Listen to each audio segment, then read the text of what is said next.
I don't know if I'll get up today. I don't know if I'll give one single today. My whole outlook is sunken gray, and I have no idea why I woke up this way. Got my phone in my right hand, my books on the nightstand. If I unlock and I app pop, I'm stuck there, I'm a dead man. So Lord, give me the strength to please read one page. If it works in any way, I'll move on to the next thing. Oh dear, I got my socks on, I'm coming up. Welcome to Positively Undefeated. This is a podcast that talks about the day-to-day struggle ordinary people have over their demons and how each day they remain positively undefeated. We share ideas and ways that you can empower yourself to remain strong so that you can embrace the journey of living. Okay, Positively Undefeated. Positively Undefeated. Welcome to the podcast. If you guys haven't had a chance, go to our website, evenoneless.com. You can find resources, contact information, we have phone number, email. Also, I bet you Shawn's here. Hey, Shawn. Hey. Shawn has been on the podcast several times, but another thing you can do on the website is sign up for our positive text. That's a place you can do it. If you don't know what that is, it's where we randomly send out positive text to you. It's not like the crazy group text stuff you get because you can't really respond. Well, if you respond, it'll go to a computer, but nobody else sees it. And anyway, if you haven't signed up for that, go to our website, evenoneless.com. Hey, Shawn. So glad to have you. Came to visit me. That's cool. Yeah. Finally. We're at the ranch, and we're talking about the new podcasting room. So let's hear your critiques. Yeah. We need to butch this place up a little bit, just a little bit. A little too. I'm sitting on a couch next to a confetti, flowery, quilted pillow, and it's all very sweet and lovely. But yeah, this is definitely a Stacy hand in it. For like sure. I was saying, this would be great for your guests that you're just getting to know and you want to be professional, but you need another spot where we can go light the fire and smoke a cigar, and there's like man stuff everywhere. And yeah. Well, and I definitely have the portable podcast stuff too. Yeah. So we can use that. Yeah. Too. I agree. I think stay tuned for part 2.0.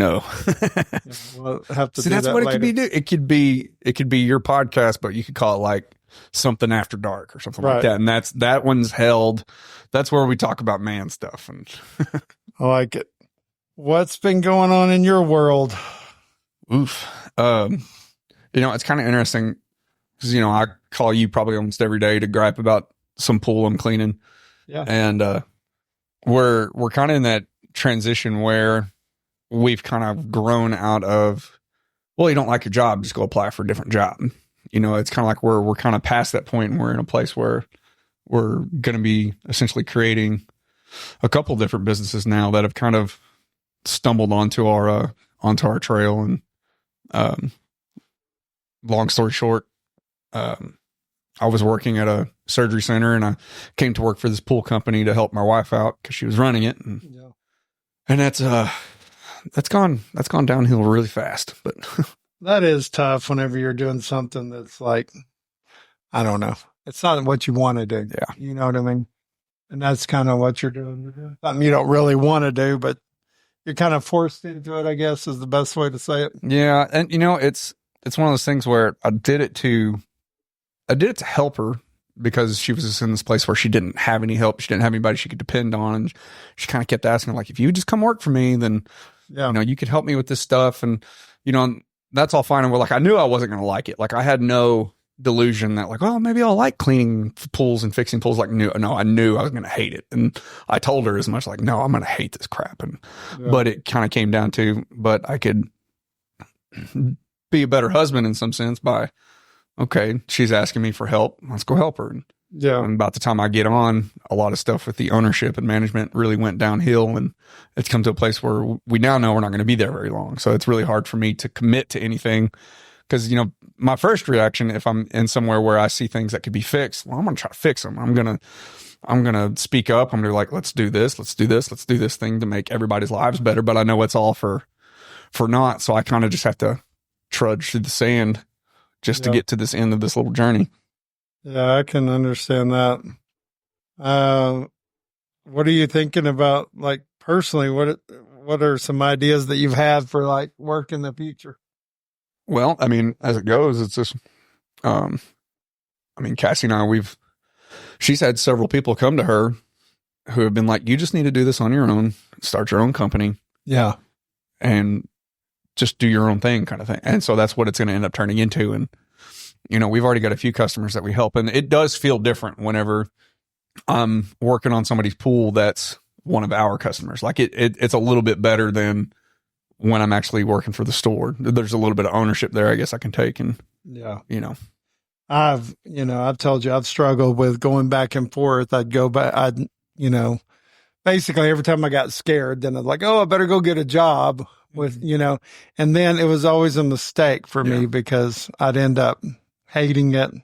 I've come to the conclusion that I really can't work for other people, and, but that's a hard place it took me a while I always knew I liked my own business, and I've done, of course, lots of different businesses, but I think I came to the conclusion that, if forget fear, don't make decisions out of fear, and just. I like the quote that fear is a mile wide and an inch deep. Yeah. Before you step into it, it looks huge, and then you actually step into it and you're like, oh, yeah, this is all this is. And I think fear is one of those things. It's crazy how it drives you. Fear will drive you to do all kinds of crazy stuff. There's another quote. It says, if I don't butcher it, it's something to the effect of, where your fear is, there lies your answer.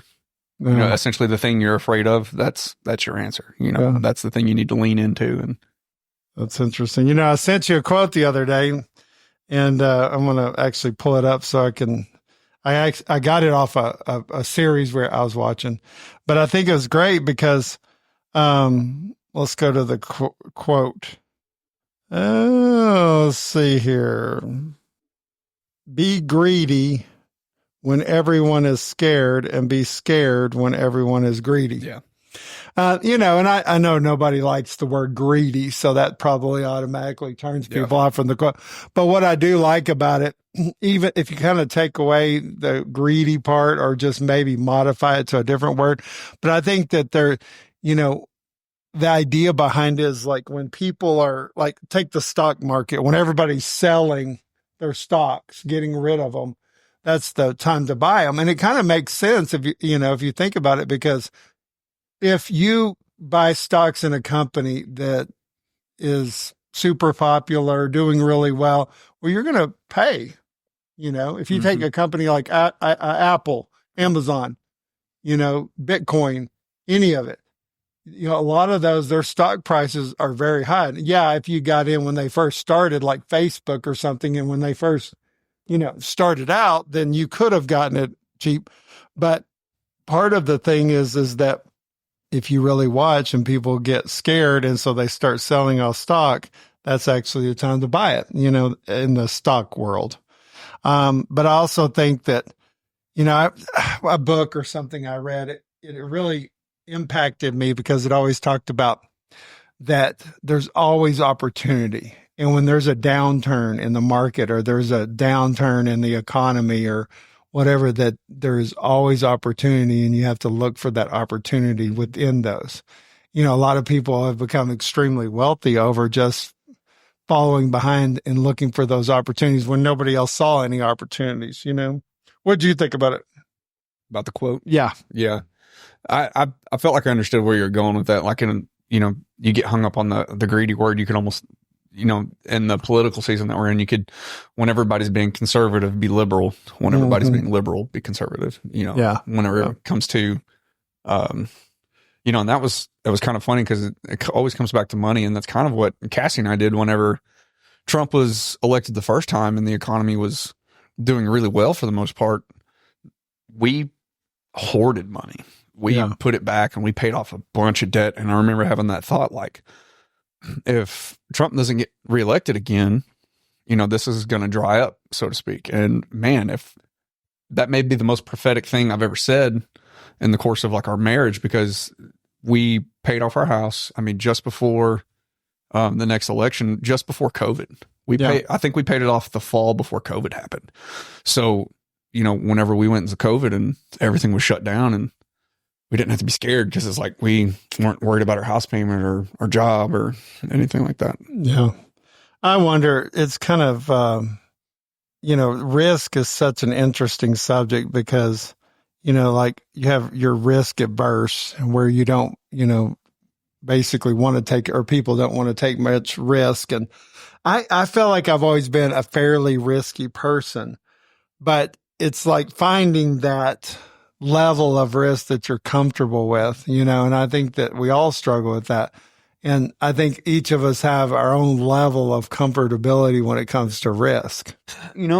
I think about that a lot because, man, I am super risk averse. Even my mom talked about when I was a small child, like I was very cautious if I were doing things, like if I was getting on like a jungle gym or something like that, like I'd play, but like I'd be very cautious at first. Like I wasn't just fly off the handle like, some kids can be. And, man, I'm really risk adverse. And, just us talking about this, I remember a time at Michelin, a big no-no out there is that you weren't allowed to wear headphones. You always had to have head plugs in, or earplugs in.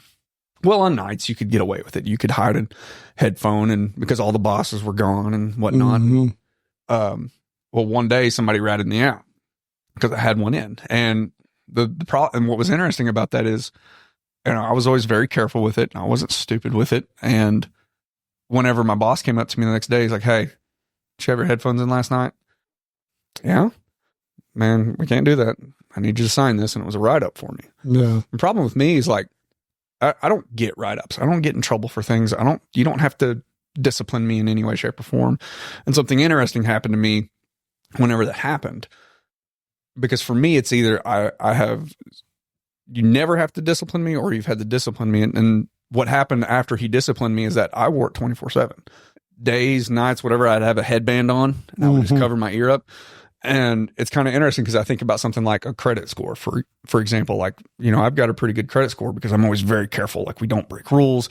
You pay things on time. Yeah, right. And it kind of makes me wonder, like, if I were to put myself in a position of putting that at risk and it were to fail to some degree, like let's say I did something that jacked up my credit a little bit. And it makes me wonder if that would kind of break that barrier for me. Like, oh, well, this is all fake anyway. So now I'm going to do it even harder. Yeah. Does that make sense? Yeah. I mean, that's the rebel in you. I think we all have that rebel, where it's like, I don't like something that on that note that's been bugging me lately is that, you have like my wife's car and that thing will tell you you're going too fast. It'll tell you put both hands on the wheel. Mm-hmm.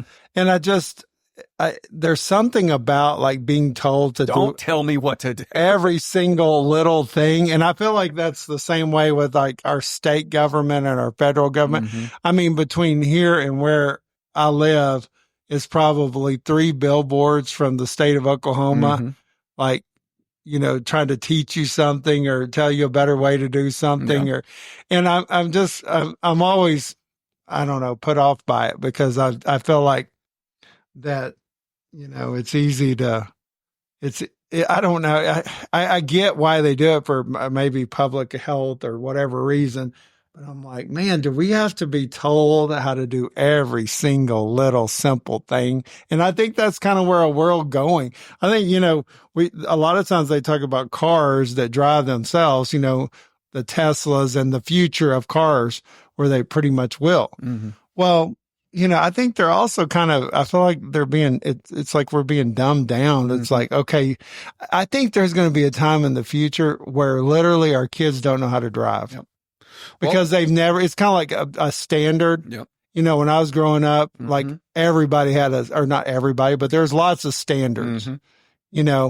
And so you learn to drive a standard, and nowadays they don't even, I'm sure they do, but you don't even see them anymore. You almost have to ask. You could almost buy a truck, like in the past, a lot of the trucks, like a pickup truck had, standard. But now they don't even make those anymore. And so nobody knows how to drive a standard. And partly I can understand. I mean, I like driving a standard, but I'm also, okay, it makes sense that why, because even big trucks, mm-hmm. I have a friend who teaches semi-truck driving school for a company. Mm-hmm. And literally he has not driven a standard semi-truck and they don't teach them Oh, that's bonkers. in anything but automatics. Wow. And so, it's like that's really going away. Yeah. And I think about that's what's going to happen also with driving. Yeah. Is that literally, it'll be like old grandpa over here telling, oh yeah, we used to drive. And, and now, at that point, then, the car just drives itself. But I hate it. And I see the convenience of it, but also hate it because I'm like, man, what can we do what are we able to do anymore? And it comes back all to conspiracy, like you can bridge it all together. It's like you were talking about the rebellion thing. What is the biggest sales jump that happens whenever a Democrat comes into office? Yeah. Guns. Yeah. If you ever get up there on a platform of gun control, boy, gun sales go through the roof. It's like, don't tell me what to do. Yeah. Well, it's the same like prohibition. Yeah. And with then alcohol. you come up with, you come up on the driving thing, and there's kids now. There's actually like a thing with young teens. Like when I was about to turn 16, I wanted to get my license the day I turned 6. I knew that I had to get my learner's permit exactly 6 months. I knew the day that I needed to go get my learner's permit done. And the day of my 16th birthday, I went and took my driver's test. I could not wait to get behind the wheel. There's kids now, like my nieces, they're one of my nieces, like 14. She's got no desire to drive. And there's a lot of kids. I've seen that a lot. Like there's a lot of kids, they don't have a desire to drive. They don't have a desire to go get a job. They don't have a desire to go out and go and live their life. And it's all this convenience and, yeah. I've seen that a lot with this young, I know I can name 3 young adults that literally don't care if they didn't seem to care about driving or not. And that does blow my mind because I didn't drive in high school. Yeah. But I got my driver's license as soon as I could at 16. I mean, that was your first, no pun intended, vehicle to freedom was being able to drive. You had your own autonomy, so to speak, of being able to hop in your vehicle and go drive. I think a lot of that also, especially where we live, where you almost have to drive, where like if you lived in a city, public transportation is, probably more readily available. Sure. Whereas we don't have that, that luxury of having that public transportation. And so, even like from here at the ranch to my house is 10 miles. I mean, you think about to school, to work or whatever, you're driving for sure. And a lot of times you actually drive more miles than you would maybe in the city because, everything's in the next town over or whatever. But it's crazy to me that really that's just not, for a lot of kids, that's just not that important anymore. So, but I think that's where we're headed. Where you can't speed because your car, it's kind of like, I've always laughed about it, but you take like a truck like mine that's a 3/4 ton, or even half tons out of it. They have a governor on there where you can't go over 100 miles an hour. Right. Mm-hmm. And we've kind of always accepted that. But what's interesting is you take like my wife's car, it doesn't have a governor on it at 100 miles an hour. Really? You're talking about a more powerful vehicle.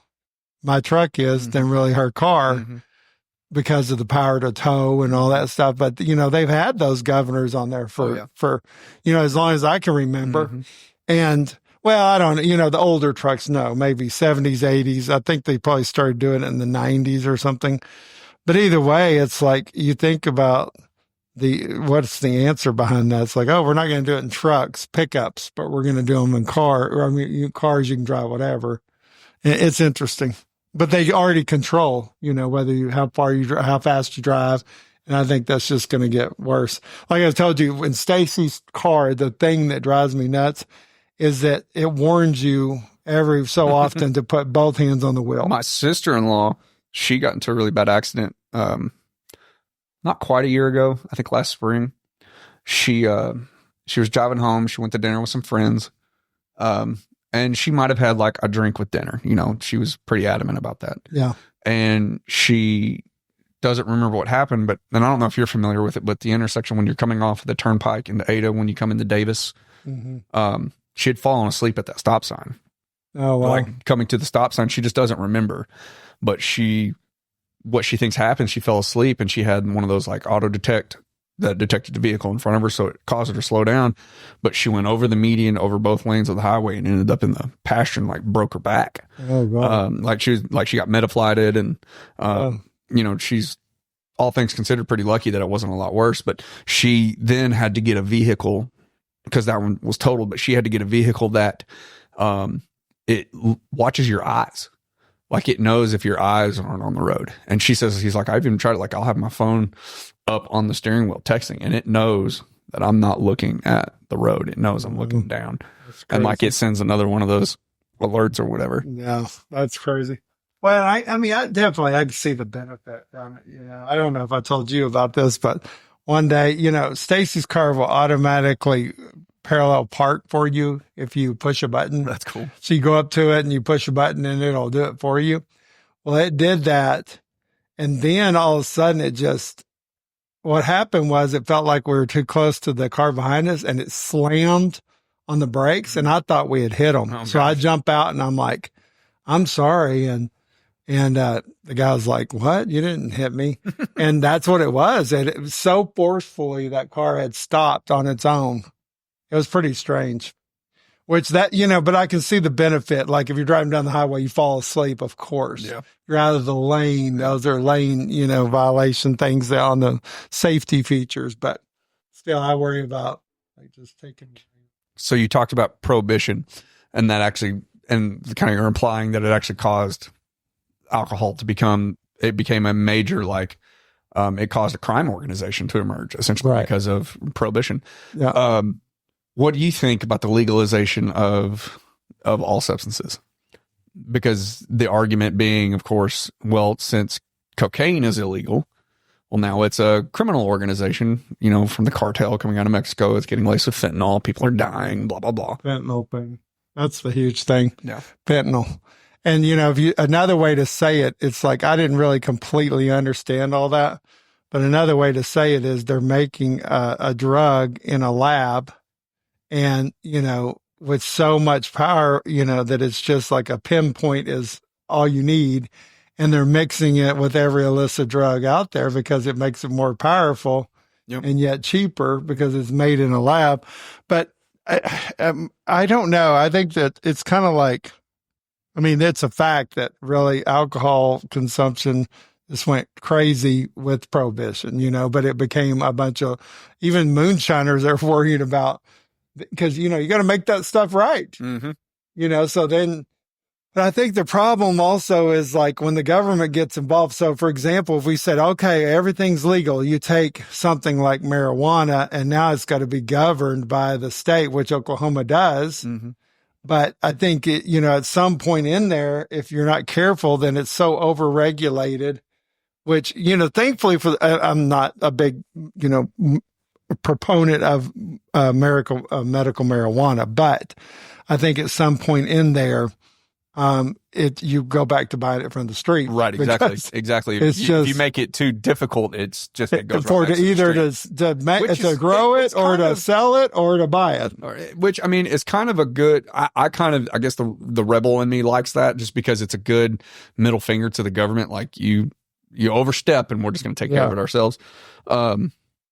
You know, it's funny, the marijuana thing, because you say what you just said, you know, you're not a big proponent of medical marijuana. Right. You say that to somebody who's on medical marijuana, and you would basically tell them, like, I'm really against feeding starving mothers and children. I don't agree with it. And they just look at you like you're the craziest person on the planet. It's kind of funny how gripped people are with marijuana. It's a strange thing. And, you know, for people who don't live in Oklahoma and don't know, Oklahoma is the wild, wild west of medical marijuana because it really doesn't take that much to get into. It's gotten a little bit more strict than back originally. In the day. You just had to walk in those offers. I said, I get sad sometimes, and they go, "Here's your card." Well, yeah, you know, it's pretty simple to get it. You know, the people spoke on that and basically got it passed on its own.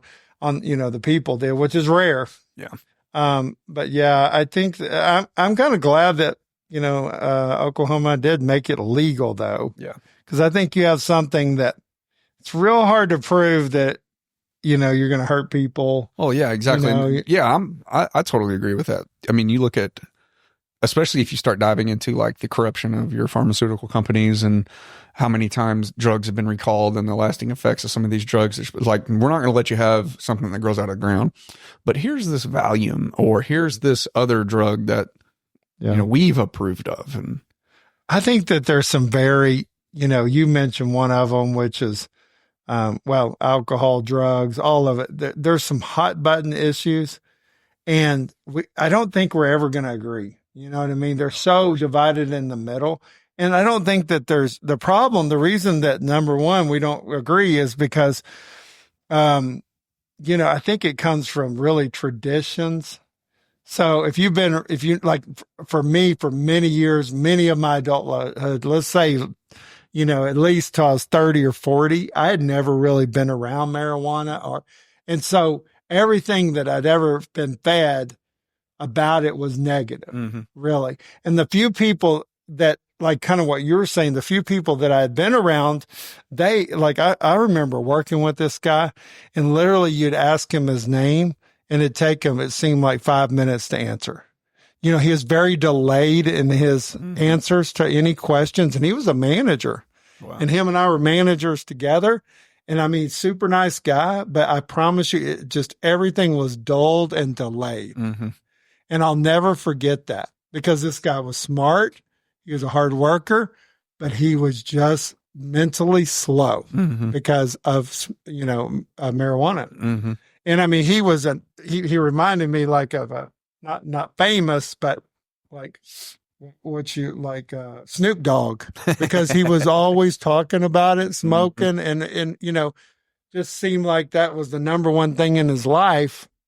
And but on the same point, I think about that a lot, because I'm like, I don't want to be delayed like that. Yeah. But on the same point, it's like, am I gonna, talk negatively? In other words, am I going to judge him doing that? I think it's going to make you a little bit more of who you already are in some respects. If you're the type of person that's concerned with, and again, I have absolutely no experience, so I'm speaking out of my butt, so to speak, but from what I've seen from the people that I know, if you're a go-getter, if you're a disciplined person, if you have regimented things in your life, like you take care of your body, you take care of your mind, you take care of your family, you work hard, and you smoke a little weed, you're probably going to get a lot of good benefits from that, because you're probably going to be able to relax, unwind a little, have some clarity, have some interesting thoughts and introspective time. But if you're a person who is already struggling with ambition, if you're a person that's already struggling with anxiety, if you're a person that's already struggling with depression, if you're struggling with discipline, I feel like marijuana is just going to make those things worse, because I think, that little thing in your head that gives you anxiety that says, a little bit of anxiety is good, because anxiety says my breath stinks, I should go brush my teeth. It says, I'm a little out of shape, I should probably go work out. My bank account's low, I need to go to work. I think what it does, I don't think it makes you better at working or better at showering. I think it quiets that voice that tells you that you need to be working on these things. Yeah. Well, I think it's like anything else. It's like, I heard something today that reminds me of this subject. They were talking about that, if you don't like yourself and you start drinking, you really, what you're doing is you're drinking so you won't feel that feeling of not liking yourself very much. You know what I mean? As an example, if you're one of those people, or you basically to escape who you are. And so if you do that long enough, you don't even know who you are anymore. You know what I mean? And so then if you quit doing that stuff, then you go back to kind of that, I hate myself, or I don't like myself very much. And there's somewhere in there, if you've got to learn to like yourself and be able to tolerate yourself without any of those things. Did you watch that video I sent you? It's on that very subject. I think so. Those two guys are sitting down, and he's like, I'd buy me a drink kind of thing. Like, I like me kind of, I'd shake my hand. Yeah. Kind of thing. And I remember that. That's interesting, because man, I struggle with that. Yeah. Like I'm not there. Like most days I'm not very happy with who I am. And I think struggle with that a lot. When you use substance to basically tolerate who you are, that really has the potential to become a huge problem. And really what, you you could take people, and I mean, I struggle with this sometimes. It's like food, overeating, all that stuff. And I'm not saying it all stems from you not liking yourself, but that is definitely one of the areas that if you just have this poor self-esteem, you're struggling with who you are, you want to be somebody you're not, any of that, then, you add any kind of substance in there and you overdo it, then that's, it has the potential. It's kind of interesting because a dieting thing that I like to warn people about is, let's say you have a habit every day. Let's say you drink a Route 44 cherry Coke every morning, and you're going to decide you're going to get on this health kick and you're going to cut out the sugar and you start working out. As soon as you quit drinking the Coke, your body is going to start sending you like distress signals, and it's actually going to start to crave it more, to the point where when you give into that craving, you have to consume twice the amount to be satisfied. Yeah. And coming back to like the things with using like substances, if you sit down to have a drink because you're depressed, your body will actually start sending you signals of depression to get you to give it that dopamine hit from the alcohol. Yeah. So it's, relying on substances is a very slippery slope. It's very tricky because it's like one way I've heard it said is like through your habits and how you deal with life, or any of those habits, it's like building a 4-lane highway in your brain. Mm-hmm. It's like, this is the quickest way to get where I want to go is by doing X, Y, Z, eating, drugs, alcohol, whatever. And it could even be people pleasing. It could be all kinds of things. It's not just these things that we automatically say. And so when you want to quit doing that, to try to get rid of that 4-lane highway is like, cause you really wanted to go back to like a deer trail or nothing. But that takes a ton of work and motivation. And like what you were talking about, it's like if you're on something like marijuana and you're struggling with, having the energy and the drive and all those things in order to do anything, well, then and depression will do that to you. And then you add your 4-lane highway in there and you try to get off that 4-lane highway and it almost becomes impossible. It's pretty crazy. But I think that's just, like I've always said, you have like socially acceptable habits, and you have unsocially acceptable habits, but the truth is that, yes, you're going to probably look at the socially unacceptable ones first because they're going to hurt. They hurt your life. They hurt people around you. But, it's the socially acceptable ones that too can hurt you personally, maybe not hurt people around you. And I think like food, for example, overeating, all that, you're really the only person you're probably hurting is yourself, but you're still somewhere in the hurting.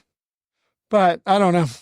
I tell you what, I'm excited for you to try it. For you guys listening, if you haven't heard yet, we acquired this system is called Neurofeedback, and I'm excited for Shawn to try it. I was the best way I can explain it is really training your brain is the best way to describe it. So really what it does is that it really watches where it kind of monitors where your focus is. And when you start deviating from that focus, then it makes changes in the sound, or you listen to music, and ultimately subconsciously it trains your brain to focus. It trains your brain to do those things. So it's like, it's like on the surface, it's like very simple because, like I said, you basically listen to music, but underneath the hood, there's a lot of complex things going on. And what I love about it is that it's actually teaching your own brain to do what it normally would do. But it's because of those 4-lane highways or whatever we've developed over time that we, basically we just need to train again. It's kind of like working out. We need to work out in order to get those muscles moving that haven't, the atrophy or whatever, that they haven't been moved enough. And so I'm excited about you trying that out. And if you guys want more information, just go to our website, use the number, you can call or you can email, and we'll set up a time for you to do the neurofeedback. It's exciting. But, I kind of want to I've noticed, and you can tell me your thoughts on this, Shawn. I've noticed that there's two things that I got to be real careful with this neurofeedback that I want to downplay it. Number one, I'm like, I don't give it enough credit for how powerful it is sometimes. I'm like, because it's, like I said, it's pretty simple when you just look at it. But the other thing is that, so we have a very valuable tool. It's not something that is, a magic pill. It's not something it's not like kind of like weight loss surgery. Tomorrow, everything's going to be wonderful after I have my surgery. This is literally, it takes some time to do it. You can't just, once would be helpful, 10 times would be wonderful, those things. But I'm excited about you trying it and tell me what you think. Yeah, I'm anxious to try it. So how does it work so is it something that you decide that, okay, I want to do better with my life in this area, and so that's the thing you kind of sit down and think, or does it see the scrambled mess and it picks the first thing and you just like, oh, I've noticed this thing's a little bit better about my life? Or, yeah, I'm going to use a bad analogy, but I think it works, because there's really, if you Googled neurofeedback, you're really going to just get all kinds of crazy information. It's kind of like, you and I were talking about this not too long ago, where if like you Googled how to be saved, how to, become a Christian, the problem is you're going to get just kind of all over the board, all kinds of different information, right? And it's because this person believes it's this and that person believes. Well, it's the same kind of thing with this, but there's two main ones that really define neurofeedback. You have one that let's say you want to, quit smoking. Well, then what it does is that the software pushes for your brain to like ultimately hate cigarettes, don't want to smoke, don't want to smell it. So you can kind of set it to do that, right? This goes back to my theory, bro. So that's one way. That's one type of neurofeedback. Okay. The type that we have is not as invasive as that. Okay. So what it's doing is that, and I like this idea because what it's saying is that your brain, like, for example, you have people fill out a form kind of like what they're dealing with right now. And it asks for you to look back at the last week. So, and like things like, are you hurting? Or, it asks all kinds of questions, and you think through those. But what I love about it is that it doesn't matter if you're talking about overeating. It doesn't matter if you're talking about struggling with depression or emotion. What it's doing is that it knows that when your brain focuses, it does so much better than when it doesn't focus. So it's not looking at a particular issue like cigarettes or drinking or, overeating. What it's looking at is your overall ability to maintain focus. Sure. And what it believes is that if it can train, and it's really not training your brain, it's helping your brain train itself. Sure. And what it does is that if you are struggling, you want to quit smoking or you want to quit eating so much, then those things are a natural byproduct of what already is happening, is that your brain is learning to focus. And so it almost becomes, kind of like back to that 4-lane highway. We've created like a 4-lane highway with cigarette smoking. And what the brain knows is this is not good for me. It's not something that I really want to do. It's something that I'm addicted to. And over time, I want to make it clear, it's not like this is a quit smoking program, but over time, your brain starts to really realize that those things are not healthy for me and good for me, and I'm going to fix it. Interesting. Does it help people quit smoking? Yes. But is it what it's designed for? No, it's really designed for overall focus, period. Well, that would make sense, because if you think about any time during your day you do those things that you don't want to do, you could single it out back to what was a lack of focus. Sunday evening, I was gung-ho about getting on this diet and starting out this workout plan, but come Monday at lunchtime, they brought pizza to the office, and boy, that pizza does look pretty good. And it kind of makes sense to think that it brings you back to where you were that moment where you were focused and you were clear, this is what I want. Well, and that's a great point, because think about it like this. It's like if you're trying to go on a diet and you've got your plan, and your plan is I'm going to eat this meal, this meal, and this meal, and this is what I'm eating, and I did meal prep or whatever I did. Well, yes, as you go along, then you start to like backtrack. No, well, wait a minute, make excuses, do all these things, right? And it's normal. It's normal for anybody, back to the 4-lane highway example, because now you're having to take a different route, and that route isn't as clear and easy as the other one was. But what happens also with that is that I call it going to a 10. So let's say during the middle of the day, because you're feeling like you're hungry and you want those snacks or things you've been normally eating, your mind automatically goes to a 10, 1 out of 10, and it's stressing, right? So that's where perfect neurofeedback helps perfectly, because what it does is get you to focus again. Focus, right? And what are you focusing on? Well, the things you want, right? And then that 10, for some people on certain given days, maybe it only drops to an 8, but you see there's progress there. Mm-hmm. And and it's very individualized. So you get on there. Like when I first did it, since we bought this system, like I was probably sitting at a 2 or 3 emotionally.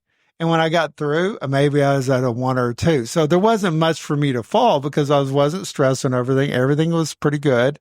But if you take that, like I was having a bad day and I'm on that neurofeedback, then what happens is it brings that down to where I feel more focused and more, my youngest son, Tyler, he was telling me that he did it last night, and before he did it, he didn't know much more about it than you do. And the people listening too, just from what I've talked about. And he was saying, well, Dad, I struggle with ADHD. And he was telling me focus, really stuff. I was like, oh, that's great. And, he did it, and he was pleasantly happy with it. Whenever he's done, it's not some magic pill where all of a sudden everything's fixed in your life. Mm-hmm. I always keep using as the example of you working out. If you went and just worked out physically, at a gym one time, that's going to do you little to no good. Mm-hmm. It's multiple times of you doing. And that's not to say you need to do this for the rest of your life like you do working out, but it's like if your brain can start to develop this pattern of I'm focused when I want to focus, you have the ability to focus when you want and when you need, then that really carries on for a long time. So it's interesting, but I'm excited for you to try it and see what you think about it. I think it's, because when you look at our not-for-profit, even when less, we aren't doctors. We have a doctor on our board, but we're not professional people. We're not psychiatrists. We're not counselors. We're not doctors. And really that's on purpose, because, God bless them. There's plenty of those out there, right? And they're trying to help people who are struggling mentally or whatever. Well, this is a way for lay people to help and an organization and really just try something different, kind of going back to hey, we'll help you eat right. We'll help you work out. But this is another way you can do that, really something you can do on your own with a little help. And I think it makes a big difference for something that's non-medical and doesn't require a prescription. And for people doing it, it really doesn't cost that much. For us, it costs quite a bit to get the system, but not for the individual doing it. Yeah, I'm excited. I just got to get it out there, Oh, yeah, somebody's here for RV. Sweet. Hopefully my truck's not in the way. That is a big old camper. Yeah, we just had an RV arrive. By the way, our podcasting is at the ranch, and the ranch has an RV park, and we just had someone arrive. Well, anyway, I feel like we're going to end up doing another podcast and just a little bit out, sit around smoking cigars. Mm-hmm. But Shawn, I appreciate you being on and taking time. I always like having you on. We have good conversations. So it's fun. All right. Thank you guys again. Like I said, go to our website, evenoneless.com. We're also doing a giving campaign, which is, Giving Tuesday. So today was Friday, which is what do you call that? What's Friday? Black Friday. Today was Black Friday. Oh yeah, that's right. For specials, all that. Well, Monday's internet and Tuesday's giving. So I put a link on our Facebook. If you haven't had a chance, go follow us on our Facebook. And we put a link, and we're doing a little donation drive. If anybody would love to give and support what we're doing, we're a family founded organization, where we've had suicide, impact our family. I personally have had 3 family members commit suicide. And so we're just trying to make a difference as much as we can and be a part of hopefully helping people who need it. So if you get a chance, go to our website or go to our Facebook. Also go to this podcast, whatever your favorite podcasting app is, whether it be Apple Podcast or Spotify or Google Podcast or several others. If you will follow our podcast and like it and review it, then that helps us, and we appreciate it. So have a great day. Thank you for listening to Positively Undefeated. If there was something in this show that resonated with you, please share the show with your community. If you want this show delivered each Monday morning to your podcast app of choice, please subscribe or follow. And if you'd like to get a hold of Burl, please do so by going to burlstricker.com/contact.